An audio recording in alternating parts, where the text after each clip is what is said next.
Tonight's big story, Paul Prine is out as Mobile's police chief, but his fight with the city isn't over. And now the city is swinging back, disputing claims made by Prine about a $92,000 contract. Prine shared the documents he says raised red flags for him with us. WKRG News 5's Asher Red is here. And Asher, this all came out during the city's push to fire Paul Prine.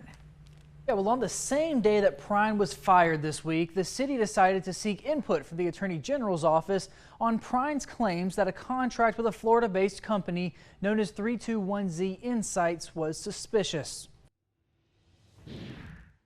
Nothing illegal or outside city policy occurred. That's the result, according to Mobile Mayor Sandy Stimpson, of 2 investigations on the city's dealings with 321Z Insights. But District 2 Councilman William Carroll has questions about City Attorney Ricardo Woods, who is employed under the Burr & Foreman law firm, being involved with one of the investigations. If you're on the Burr & Foreman team and you're on the city's team, then it's still not independent. This comes after the City Council authorized paying 321Z Insights $92,000 to review the forensic lab standards at the Gulf Coast Technology Center. The city says that at some point during that review, MPD Commander Kevin Levy asked the owner of 321Z Insights, Mark Baker, to do a peer review on his own internal investigation into Operation Echo Stop. Operation Echo Stop is an initiative to reduce gun violence in Mobile. Mobile Police Chief Paul Prine, fired on Tuesday, says that 321Z Insights was established just weeks before their contract with the city began in November of 2023. There was no online established footprint of the company. There was no work number. There was no storefront. There was no online website. Public records show that 321Z Insights is based out of a house in Palm Bay, Florida, and it's owned by Mark Baker and his wife, Johnny Baker.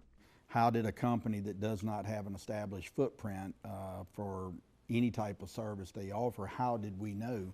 The city counters Prine's claim, saying that Baker has an extensive career in cybersecurity, and the city had worked with Baker before on other projects. The city's director of communications, Candace Cooksey, says a third-party review of Operation Echo Stop was never required, but in a statement she says, quote, "This was a choice Levy made after observing what appeared to be a potential communication breakdown," end quote. That communication breakdown, according to the city, stems from Prine and Levy's fragmented relationship. Prine says Levy had the authority to sign off on contracts and invoices. Essentially, doing his own accounts payables and receivables, and that was problematic because when it comes to financials as leaders, there should always be a certain amount of oversight to ensure that there is no impropriety. Prine says the invoices to 321Z Insights raised red flags due to their quick approval and lack of an itemized list of work that the company did. However, the city lays out a list of services that the company offered, including deployment of technology, technology resources, and training for the Gulf Coast Technology Center. Prine points to an invoice for the amount of nearly $14,000 that was approved a day before it was invoiced to the city. All invoices were signed by Levy. However, the city says 321Z Insights made no money for their peer review on Levy's report. They were only paid for their review on the Gulf Coast Technology Center. I've never once said that there is impropriety with this contract. I just found it strange that there is the appearance of impropriety, and that is a stark difference.